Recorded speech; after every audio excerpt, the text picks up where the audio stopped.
Hey,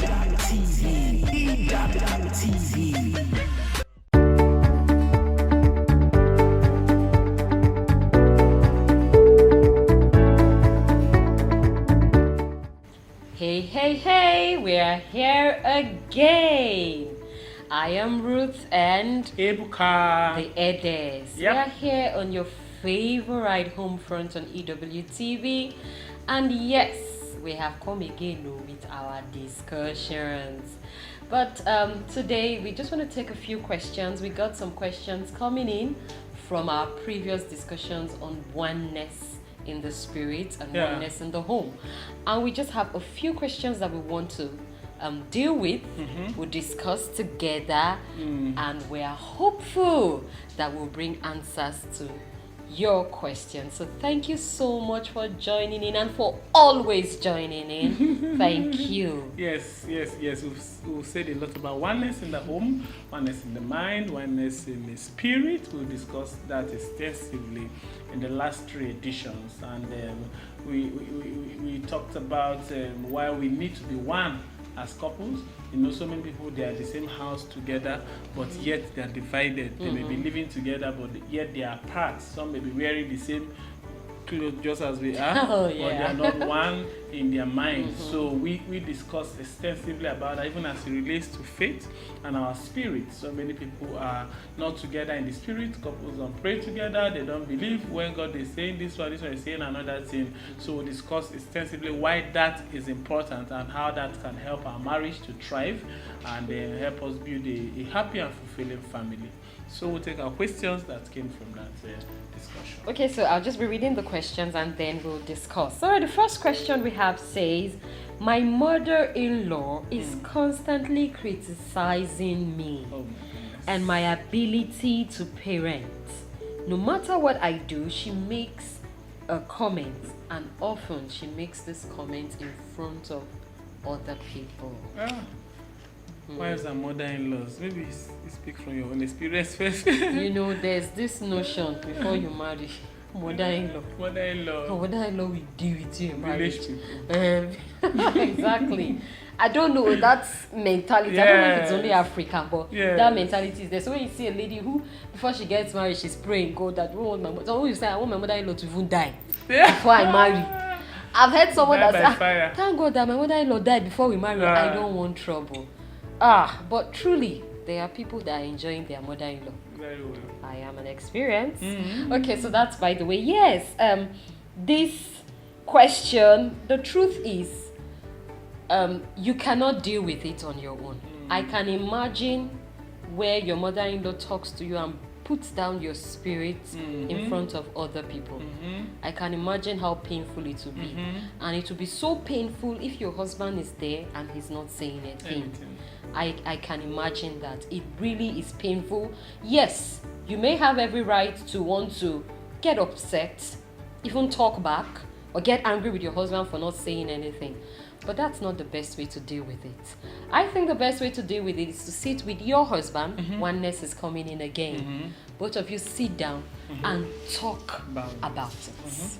You need to express yourself to your husband the way you feel in the 4 walls of your room.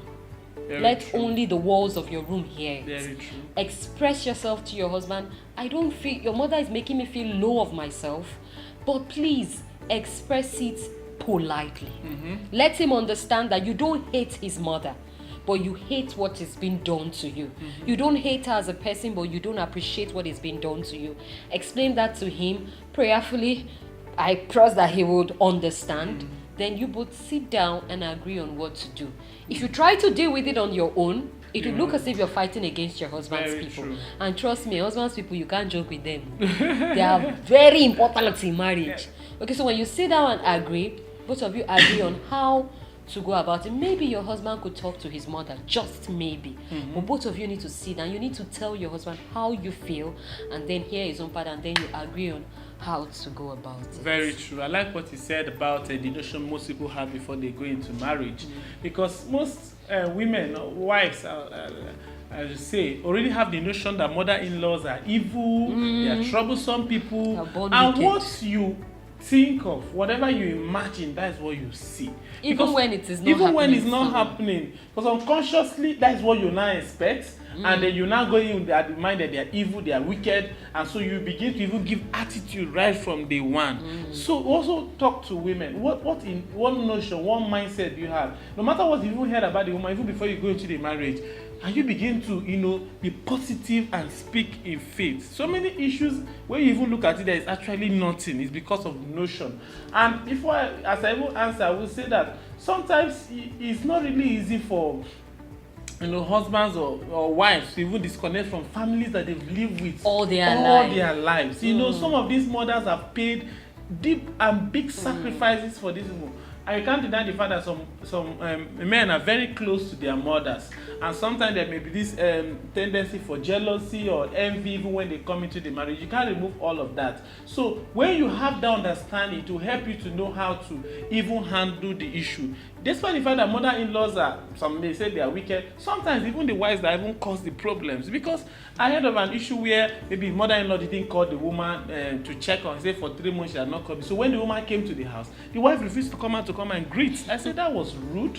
No matter what, she's like a mother to you. Will you do that to your mother? Sometimes what even the mother-in-law does to the women, I even ask, if it's your mother that did the same thing, it will be nothing to you, because it's your mother. Understand? But because it's another person, then you're making a big deal out of it. So sometimes the mindset that most of us have had about these people when we come into marriage. Why are people not having issues with father-in-laws? Because people don't talk about father-in-laws or have negative things. So you just go into marriage without any negative notion about father-in-laws, and you just have it as smooth. But it's just there's a mindset people go into, and so it's just like Joe said, what I fear most has happened to me. So we need to deal with our mindset. And sorry sir, in dealing with mindset, very quickly, I think this is when we need to unlearn. And relearn. Very true. There are a lot of beliefs that they have cooked up in our head. Again, I would say marriage was instituted by God. Not man.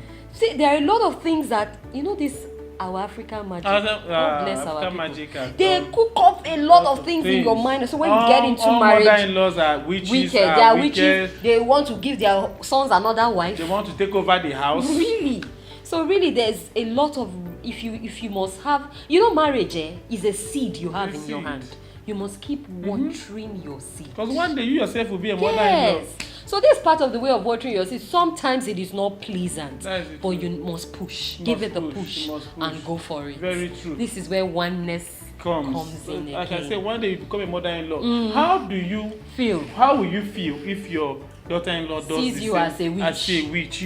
So yes, I can't deny the fact that some mother-in-laws can be troublesome, but you as a wife, that is where you are a wife in the home. You are standing, you are showing love. There is a way you can win the heart of that woman. There's sometimes even jealousy because you feel this woman loves your son so much, and you want to now close that gap. Sometimes some of these things, we are the ones that instigate it. It's wisdom. Marriage, we need wisdom in handling this issue. So trust God for wisdom. Talk to your husband. When you begin to show that woman love, treat her as your own mother. What I will do to my mother, I say, will I do the same? How do I relate with her? When you go to the Lord for wisdom and you begin to open up in that way, I'm telling you, you see a lot of changes. So we are discussing questions and taking questions on these issues that concern with oneness, and it's been an interesting time. We'll go on a short break and we'll come back. Don't forget you can reach us on our social media handles. You can drop your comments in the comment section. You can also ask us questions. Please join us again.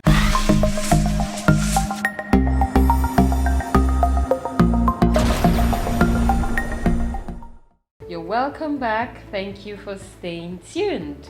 Yes, we still have some questions to do justice to. Yes, we go on. So, the next question we have before us today says, my husband loves our kids, but he feels that since we had them, we no longer do anything as a couple. We only go out, do our family, whatever, picnic, but we no longer have our couple time together. I agree, but have no problem with this. He wants to go away for a few nights without the kids, but I feel I just cannot leave my children.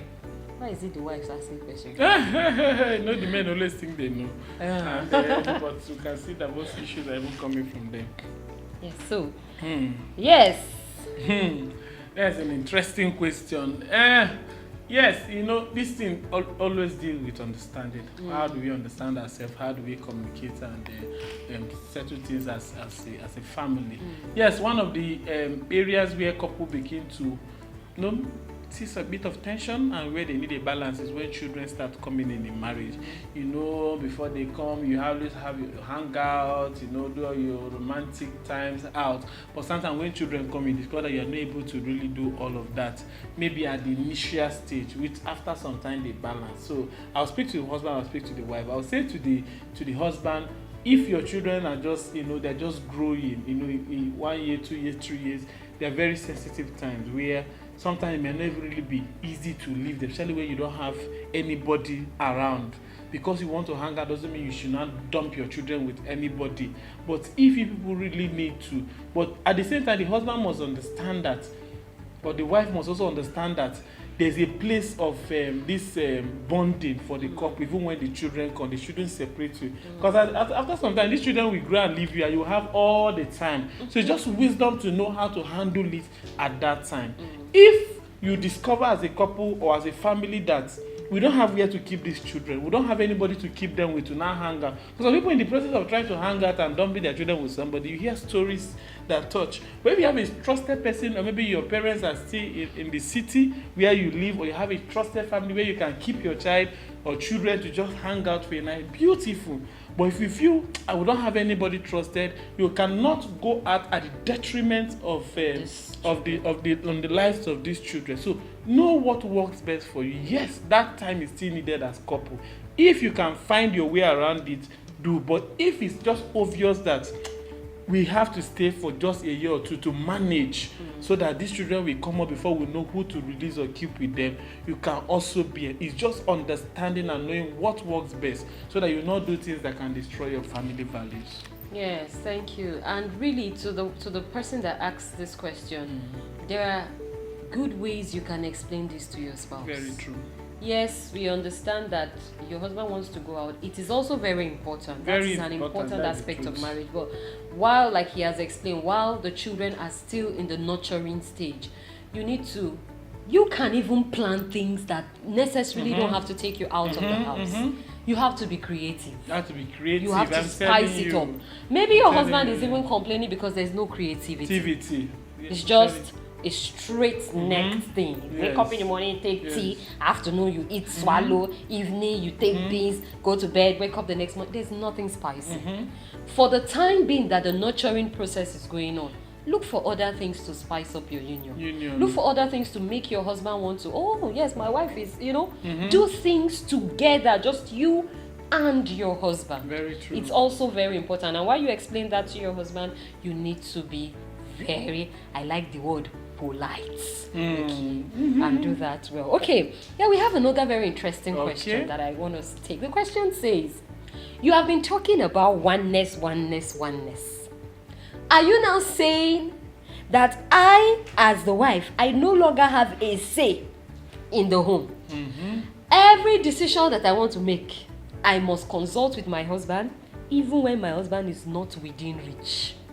Where is now the place of me as a wife doing something on my own? If you're talking about oneness, you said the other time you talked about oneness, agreeing. So is it that I can't do anything without consulting my husband? That's what someone is asking. Wow, that is an interesting question, yet quite tricky. Oneness in marriage doesn't mean you don't have a mind of your own, either as a wife, as a husband.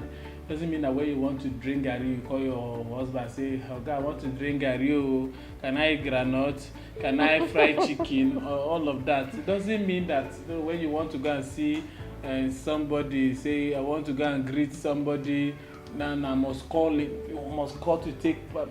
That is not what we are saying. We're not saying oneness is slavery or mental slavery. That is not what we are saying.